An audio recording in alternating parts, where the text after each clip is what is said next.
Hey, it's good to be talking with the guys, and we love the underground again, guys. Welcome back to Behind the Bands, and maybe just introduce yourselves to everybody and what you do in the band. Well, I am Brad Cox, and I sing, and I am Eric McCullough, and I play guitar. I'm Gary Holmes, and I play the drums. So, for point of explanation here, you're carrying around some paperwork there. Could you maybe let people know what the purpose of that is? well, basically we want to make sure that our message is being conveyed in a way that anybody under 30 can understand. Current. Yeah, well, Eric would understand. So we're attempting to market to a younger crowd, I think. Can I get an amen? Hashtag younger Amen. crowd. Am I right, ladies? Turn up. All right, sorry.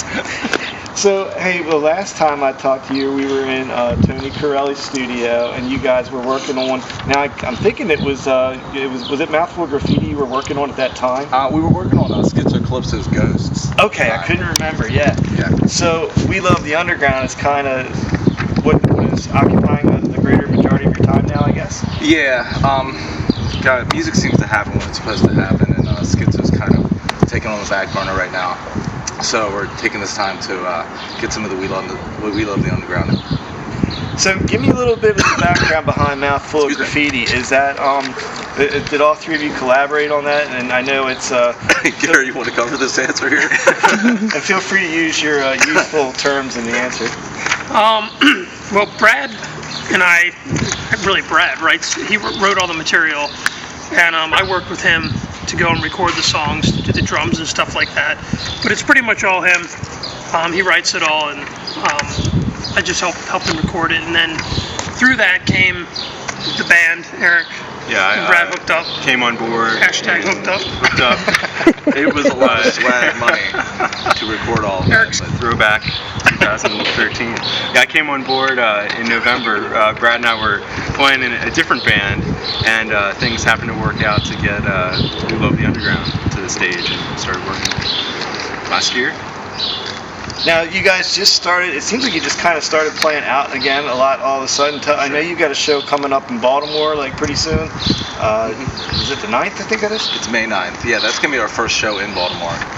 We just played last Saturday up at Lifty's in Harrisburg, so kind of working our way around and Swerve. Yeah, well, yeah. He wasn't using enough. I jumped in there. I'm sorry. I was being mad chill. Maybe I chirped you there. you did chirp. Now that show up in PA, that was for Linda Kane's autism show, right? Is that correct? Yeah, it was a very great show. Tons of bands. We met a lot of really cool people. And it was an all day thing. It was like from 1 to like midnight. It was a really neat day. It was a really cool way to kick off our experience doing this band too. Because you get to kind of get out there again and see like who's playing, what they're doing. You know, we haven't played a show at that point in quite a few months. Now, Brad, we saw you up at the 717 Awards, I think it was. What brought you up to that event? He always invites me up there. He being Nick. Nick, yeah, sorry.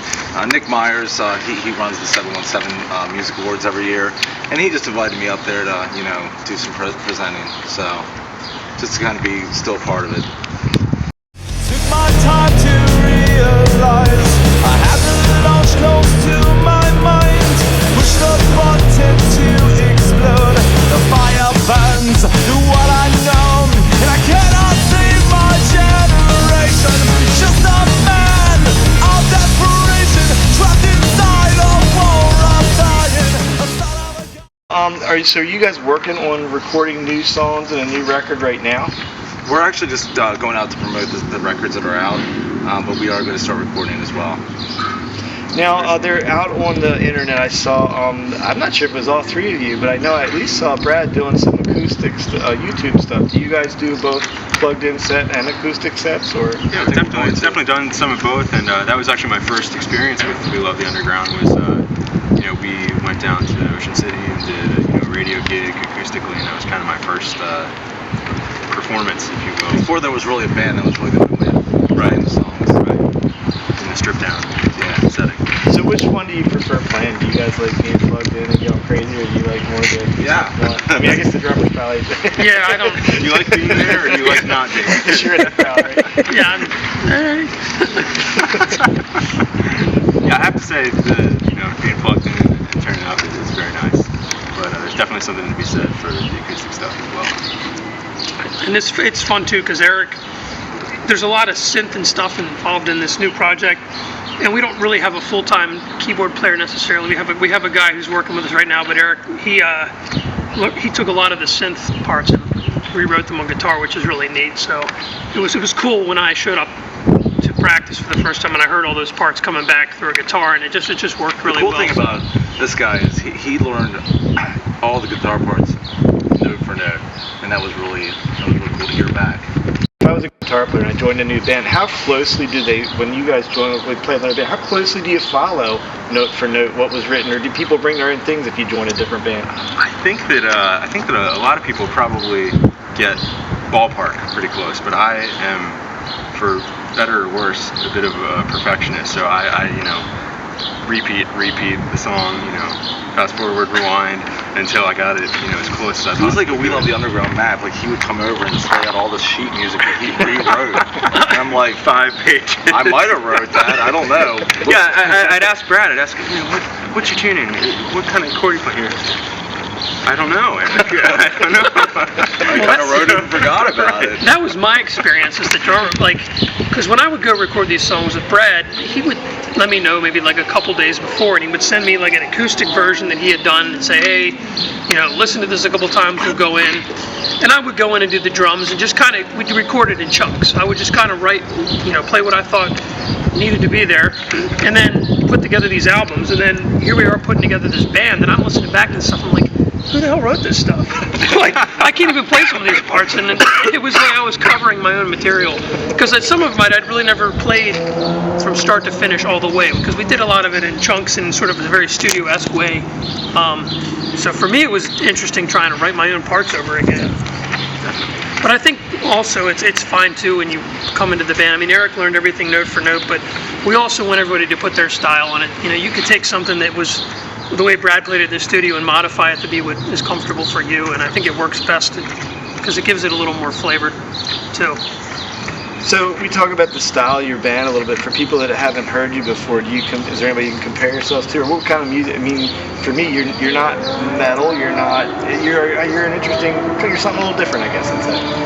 Yeah, I mean it's kind of hard rock music, but there's some kind of an indie thing going on with it, and it kind of comes off a little dramatic, but it's all good fun. So it's rock. I think it's quite all over the place. I mean, I remember there's some jazz. In there. The first time listening through the album, that there are kind of rock blues tracks, more synthy, kind of dramatic goth rock metal elements. So it really probably something for everyone. There's even like flamenco guitar songs. Yeah. The second you think you got it figured out, Brad throws something else. And there's almost some like sort of synthy chord kind of parts. I think it's all. Yeah, and authentic real part. Yeah, it's a real horn player. I wasn't sure if they were actually real horn players or not. I didn't want to insult you by saying Brad it. brought in a horn player. Yeah, Paul DeLuca. He's a hell of a player. Hashtag Paul DeLuca. He's got killing mad it on skills, the yo. KK? He turned it up. Am I right, ladies? He just called it ladies. Now it's interesting you brought your cheat sheet of lyrics there, because one of the things I was going to talk about that's unique to you guys is your lyrics are kind of I would call them a little more fancy. Not fancy is not the right word, but it's not just about cars and girls and drinking. You guys have a little more deep lyrics, I would say. Don't you agree? Yeah. I love those types of songs, but I just can't really seem to bring myself to write them. So these songs are typically either self-reflective or kind of anthems for the underdog, that kind of thing. I think there's an openness to it as well too, because coming into it, I didn't know what the songs were really about, and I think that depending on the listener, you could really tailor it to the situation in your personal life and make it work. So there's a creepy picture of like a gremlin or something on your guys' Facebook right now with your albums. Where That's actually Mike, our bass player. That's why we did not invite him. It's Stripe. Can't bring him out after midnight. Right. Oh God.